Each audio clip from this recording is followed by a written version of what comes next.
আজ আমি নিয়ে এসেছি এমন এক গল্প যেখানে আছে লোভ, ভয়, রহস্য আর জাদুর ছোঁয়া। এক গরিব কাঠুরে যে একদিন আবিষ্কার করে এক গোপন গুহা, আর সেই গুহার দরজা খুলে যায় মাত্র ৩টি শব্দে। আমি সাকিব, আপনারা শুনছেন গ্রাম বাংলা স্টোরি টেলিং। চলুন শুরু করি আজকের গল্প, আলী বাবা ও ৪০ চোর। আরব দেশের এক শহরের প্রান্তে বাস করত এক গরিব কাঠুরে, নাম তার আলী বাবা। তার পরনে পুরনো ধূসর জামা, গায়ে ধুলা মাখা, মাথায় ছেঁড়া একটা টুপি। প্রতিদিন ভোরে সে কাঁধে কুঠার নিয়ে জঙ্গলে যেত কাঠ কাটতে। বিকেলে সেই কাঠ বিক্রি করেই চলত তার সংসার। তার ভাই কাশিম ছিল ধনী ব্যবসায়ী, সুন্দর বাড়ি, চাকর-বাকর আর অহংকারে ভরা মন। কিন্তু আলী বাবা ছিল শান্ত, সৎ আর পরিশ্রমী। একদিন বিকেলের দিকে আলী বাবা জঙ্গলে কাঠ কাটছিল। সূর্যের আলো তখন পাতার ফাঁক দিয়ে মাটিতে পড়ছে। হঠাৎ দূর থেকে ঘোড়ার টাপটার শব্দে সে থেমে যায়। চারপাশে তাকায়, কিন্তু কেউ নেই। শব্দটা ধীরে ধীরে বাড়তে থাকে, আরও কাছে, আরও কাছে। ভয়ে সে এক বিশাল পাথরের আড়ালে লুকিয়ে পড়ে। কিছুক্ষণের মধ্যেই দেখা যায় ধুলো উঠছে, আর সেখানে এসে থামে ৪০ জন ভয়ঙ্কর চোর। তাদের চোখে আগুন, কোমরে তলোয়ার, মুখে মুখে কথা কম, কিন্তু ভাব গম্ভীর। তাদের সাথে ছিল উট, পিঠে বড় বড় বস্তা, যেন তাতে আছে পাহাড় সম ধনরত্ন। চোরেদের নেতা সামনে এগিয়ে আসে। পাথরের দিকে তাকিয়ে সে গম্ভীর গলায় বলে, চিম চিম খুলজা। অবাক হয়ে আলী বাবা দেখে পাথরটা কেঁপে ওঠে। ধীরে ধীরে একটা দরজা খুলে যায়। ভেতর থেকে সোনার ঝলক বেরিয়ে আসে, যেন সূর্য নিজে সেখানে বন্দী। চোরেরা একে একে ভেতরে ঢোকে, ধনরত্ন গুনে রাখে, হাসাহাসি করে, আবার বাইরে আসে। তারপর নেতা বলে, চিম চিম বন্ধ হো যা। দরজাটা আবার বন্ধ হয়ে যায়, যেন কিছুই ঘটেনি। চোরেরা চলে গেলে আলী বাবা চুপচাপ বেরিয়ে আসে পাথরের আড়াল থেকে। তার বুকের ভেতর ধুকফুক করছে, কিন্তু কৌতূহল আর সাহস মিলেমিশে এক অদ্ভুত শক্তি দিয়েছে। সে পাথরের সামনে এসে ধীরে বলে, চিম চিম খুলজা। একই শব্দ, একই জাদু। দরজাটা খুলে যায়। ভেতরে ঢুকেই আলী বাবা থমকে দাঁড়ায়। সোনার মুদ্রা, মুক্ত, রত্ন, রূপোর থালা, দামি কাপড়, চোখ ধাজানো সবকিছু। তার জীবনে এমন কিছু সে কখনো কল্পনাও করেনি। সে নিজের পুরনো জামার কোণে যতটা পারে সোনা মুদ্রা ভরে নেয়। তারপর ধীরে বলে, চিম চিম বন্ধ হো যা। দরজাটা বন্ধ হয়ে যায়, যেন কিছুই ঘটেনি। সেই রাতে বাড়ি ফিরে আলী বাবা তার স্ত্রীকে দেখায় সোনা। দুজনেই অবাক আর খুশিতে কাঁদতে থাকে। কিন্তু আলী বাবা কাউকে কিছু জানায় না, শুধু ভাই কাশিম ছাড়া। পরের দিন সকালে কাশিম আসে খবর শুনে। তার চোখে লোভ জ্বলে ওঠে। সে জঙ্গলে দৌড়ে যায়, ঠিক জায়গায় গিয়ে বলে, চিম চিম খুলজা। দরজা খুলে যায়। সে ভেতরে ঢুকে যতটা পারে সোনা ভরে নেয়, কিন্তু বের হবার সময় দরজার মন্ত্র মনে করতে পারে না। সে ঘেমে যায়, কাঁপে, বারবার বলে, চিম চিম বন্ধ হো যা, খুলে যা, বন্ধ। উফ, কিছুতেই কাজ হয় না। ঠিক তখনই দূরে ঘোড়ার টাপ টাপ শব্দ শোনা যায়। চোরেরা ফিরে এসেছে। তারা গুহায় ঢুকে দেখে কাশিম ধরা পড়েছে। এক মুহূর্ত না ভেবে তারা তাকে হত্যা করে। পরদিন কাশিমের কোনো খবর না পেয়ে আলী বাবা খুঁজতে যায় গুহায়। সেখানে ভাইয়ের দেহ পড়ে থাকতে দেখে। চোখে জল আসে, বুকটা ভারী হয়ে যায়। সে গোপনে কাশিমের দেহ বাড়িতে এনে দাফন করে। কাউকে কিচ্ছু জানায় না। কিন্তু ডাকাতরা বুঝে যায় কেউ গুহার কথা জানে। তারা শহরে আসে খোঁজে, আর তাদের নেতা এক ব্যবসায়ীর ছদ্মবেশে আলী বাবার বাড়িতে আসে। তাদের পরিকল্পনা রাতের অন্ধকারে এসে আলী বাবাকে হত্যা করবে। কিন্তু আলী বাবার বাড়িতে ছিল এক বুদ্ধিমতী দাসী, মর্জিনা। তার চোখে কিছুই ফাঁক যায় না। সে বুঝে ফেলে ব্যবসায়ীর বস্তাগুলোর ভেতর লুকিয়ে আছে ডাকাতরা। রাতে সবাই ঘুমিয়ে গেলে মর্জিনা চুলায় তেল গরম করে। তারপর একে একে ফুটন্ত তেল ঢেলে দেয় প্রতিটা বস্তার ভেতরে। ৪০ চোরের সবাই মারা যায়, শুধু তাদের নেতা বেঁচে যায়। সে পরদিন আবার আলী বাবার বাড়িতে আসে প্রতিশোধ নিতে। কিন্তু মর্জিনা এবারও বুদ্ধি খাটায়। সে নাচ শুরু করে, সুন্দর পোশাক পরে, হাতে ছুরি লুকিয়ে। নাচের এক পর্যায়ে হঠাৎ ঝট করে ছুরি বের করে নেতার বুকের মধ্যে ঢুকিয়ে দেয়। সব শেষ। পরদিন সূর্য ওঠে শান্ত শহরের আকাশে। আলীবাবা মর্জিনার সাহস আর বুদ্ধিতে মুগ্ধ হয়। সে তাকে নিজের মেয়ে হিসাবে গ্রহণ করে। তারপর গুহার সব ধনসম্পদ গরিব মানুষের মাঝে ভাগ করে দেয়। বাকি জীবনটা সে কাটায় শান্তি আর কৃতজ্ঞতায়। তার চোখে তখন শুধু একটাই শিক্ষা: লোভ মানুষকে ধ্বংস করে, কিন্তু বুদ্ধি, সাহস আর সততা মানুষকে অমর করে তোলে।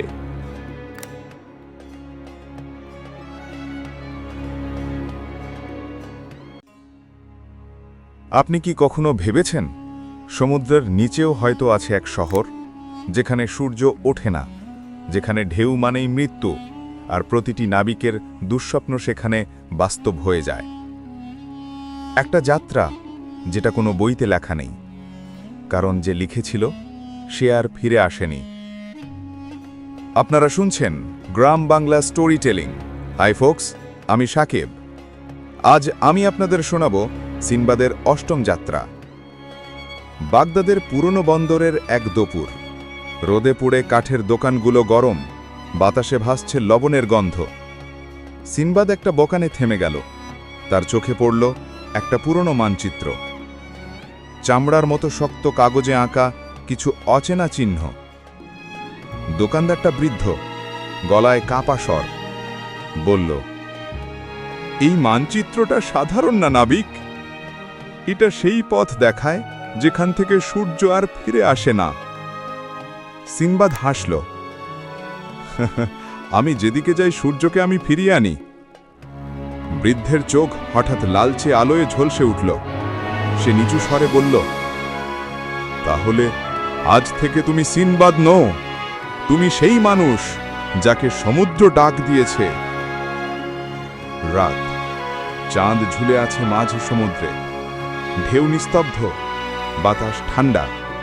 কম্পাস হঠাৎ ঘুরতে বন্ধ হয়ে গেল। সিনবাদ তাকালো জাহাজের ধারে। জলের নিচে কিছু একটা ঝিলিক দিচ্ছে। নাবিকরা ফিসফিস করে বলল, ওটা কি আলো? সিনবাদ নিচু হয়ে দেখল সমুদ্রের নিচে একটা শহর। সোনার মিনার, আগুন আর লণ্ঠনের মতো চোখওয়ালা মাছ।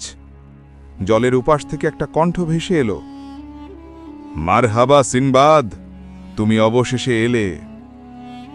সিনবাদ নামল জলে। নিচে নেমে দেখল দেয়াল জুড়ে পুরনো আরবি হরফ। যে এখানে প্রবেশ করবে সে নিজের প্রতিফলন হারাবে। তার সামনে আয়নার মতো এক পাথর। সে তাকাতেই দেখল নিজের মুখ নয়, এক মৃত নাবিকের মুখ, ঠিক তার মতোই। ঠিক তখনই পাথরের পেছন থেকে উঠল কালো ধোঁয়ার মতো ছায়া। ধীরে ধীরে সেই ছায়া রূপ নিল এক দৈত্যাত্রিকী জিনের। তার চোখে নীল আগুন, কণ্ঠে গর্জন, তুমি আবার ফিরে এলে সিনবাদ। বহু বছর আগে আমি তোমার আত্মা নিয়েছিলাম, আজ তুমি এসেছো আমাকে মুক্ত করতে। সিনবাদ তলোয়ার বের করল।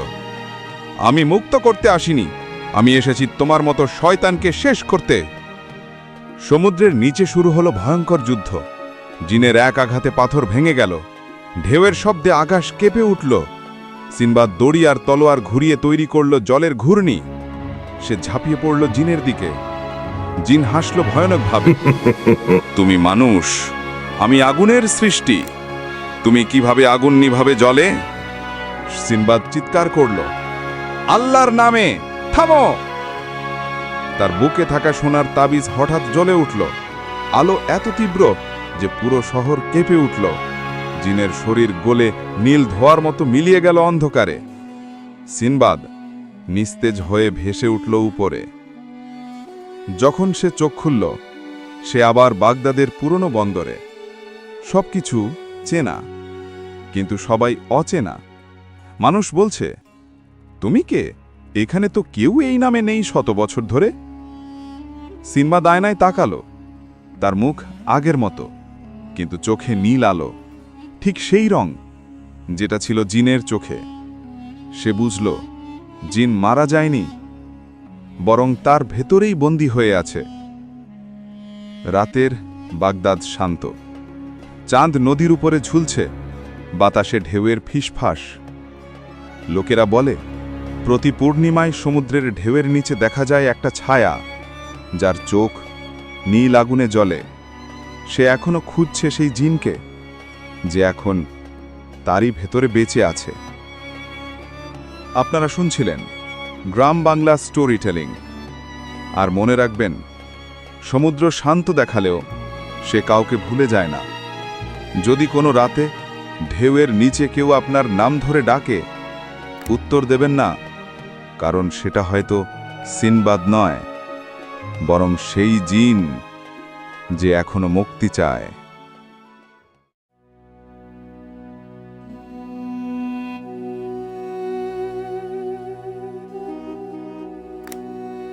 2003 সালে মিশরের গিজা মরুভূমিতে একদল আন্তর্জাতিক বিজ্ঞানী একটি রহস্যময় সিগন্যাল অনুসন্ধান করতে নামে। তারা বিশ্বাস করে পিরামিডের নিচে এমন কিছু লুকানো আছে যা মানুষের সভ্যতার চেয়ে প্রাচীন।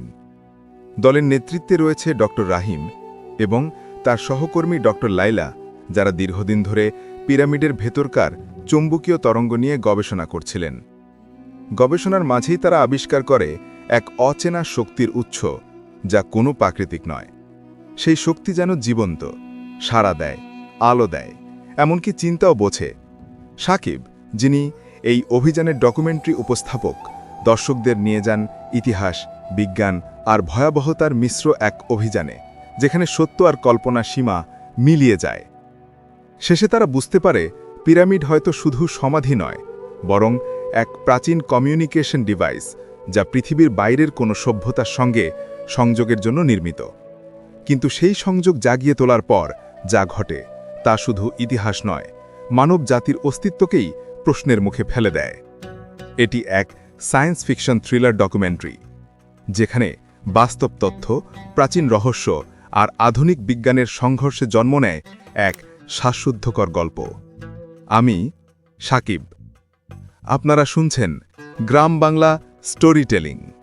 আজ আপনাদের নিয়ে যাচ্ছি পৃথিবীর সবচেয়ে রহস্যময় স্থানের গভীরে, মিশরের গিজার পিরামিডে।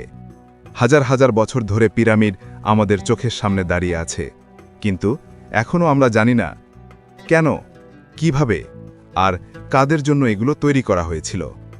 অনেকেই বলে পিরামিড ছিল ফেরাউনের সমাধি, কিন্তু আজ বিজ্ঞানীরা বলছেন এই স্থাপনাগুলোর ভেতরে এমন কিছু রহস্য লুকিয়ে আছে যা মানব সভ্যতার ইতিহাস বদলে দিতে পারে।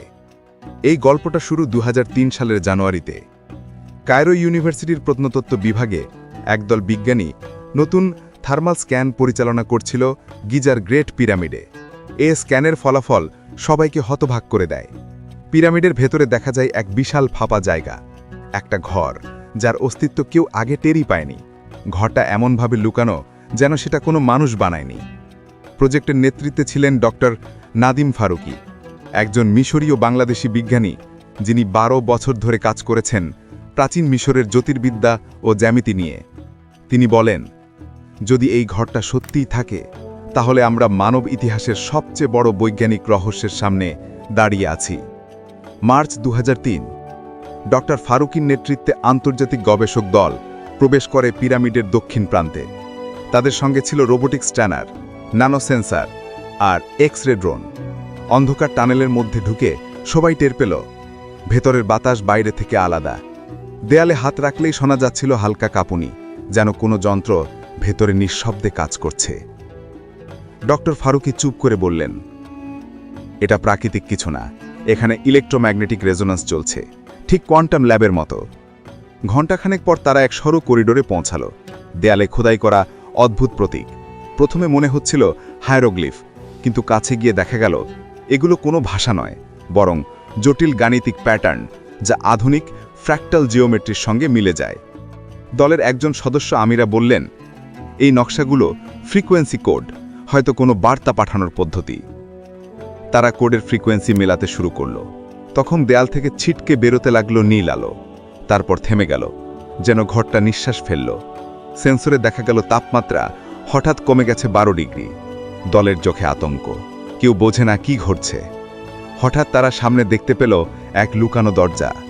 দরজার ওপারে এক বিশাল ঘর, চারপাশে পাথরের দেয়াল, মাঝখানে এক গোলক বসানো। দেখতে পাথরের মতো, কিন্তু তার চারপাশে ঘুরছে ছোট ছোট আলো, ঠিক যেমন ইলেকট্রন ঘুরে অ্যাটমের চারদিকে। ডক্টর ফারুকি ধীরে বললেন, এটা কোনো পাথর না, এটা এনার্জি কন্টেইনমেন্ট সিস্টেম। যন্ত্রগুলো বসানো হলো গোলকের চারপাশে। তখন সেন্সরে ধরা পড়ল এক অদ্ভুত ফ্রিকোয়েন্সি, 432 হার্টজ, যেটা প্রাচীন মিশরীয় সঙ্গীতে ব্যবহৃত হতো দেবতাদের সঙ্গে যোগাযোগের জন্য। এরপর ঘরটা কাঁপতে শুরু করল, দেয়ালের প্রতীকগুলো জ্বলতে লাগল, গোলকের মধ্যে আলো ঘূর্ণায়মান হয়ে এক হলোগ্রাফিক চিত্রে পরিণত হল। এক বিশাল মানবাকৃতি সত্তা, যার চোখ দুটো নীল আগুনের মতো জ্বলছে। কণ্ঠ ভেসে উঠল, তোমরা দেরি করে ফেলেছ। সবাই স্তব্ধ। কণ্ঠের অনুবাদ ভেসে উঠল যন্ত্রে, আমরাই ছিলাম যারা তোমাদের শুরু করেছিল।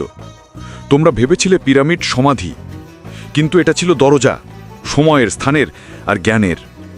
হঠাৎ হলোগ্রামটা মহাবিশ্বের মানচিত্র দেখাতে লাগল। এক রেখা পৃথিবী থেকে উঠে যাচ্ছে ওরায়ন নক্ষত্রমণ্ডলে। ডক্টর ফারুকি হতভম্ব, কারণ গিজার 3টি পিরামিডের বিন্যাসও ওরায়ন বেল্টের 3 নক্ষত্রের সঙ্গে পুরোপুরি মিলে যায়।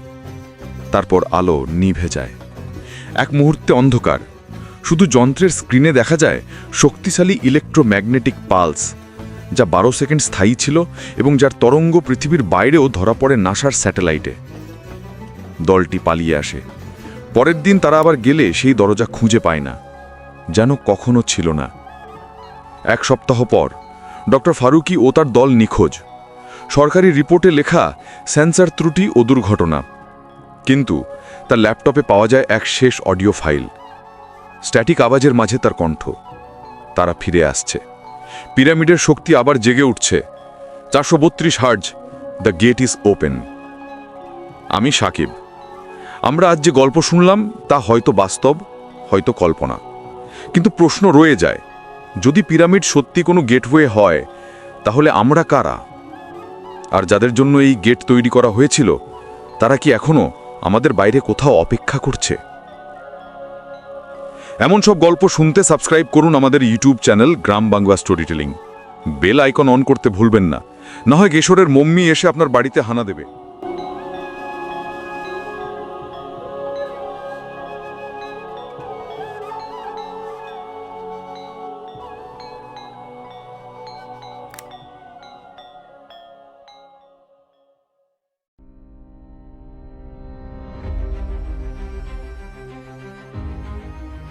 একদল গবেষক সুন্দরবনের ভিতরে মায়ার কুঠি নামে একটা হারিয়ে যাওয়া মন্দির খুঁজতে যায়। স্থানীয়দের মতে ওই জায়গায় নাকি দেবতার অভিশাপ আছে, যে সেখানে রাত কাটায় সে ফিরে আসে অন্য কেউ হয়ে। কিন্তু সত্যিটা জানতে গিয়ে তাদের মধ্যে একজন হারিয়ে যায়, আর বাকিদের চোখে পড়ে এক অসম্ভব দৃশ্য। মন্দিরটা যেন তাদের নাম ধরে ডাকে। আপনারা শুনছেন গ্রাম বাংলা স্টোরি টেলিং, সাথে আছে আমি সাকিব। তাহলে শুরু করা যাক আজকের গল্প, the lost temple of Sundarban.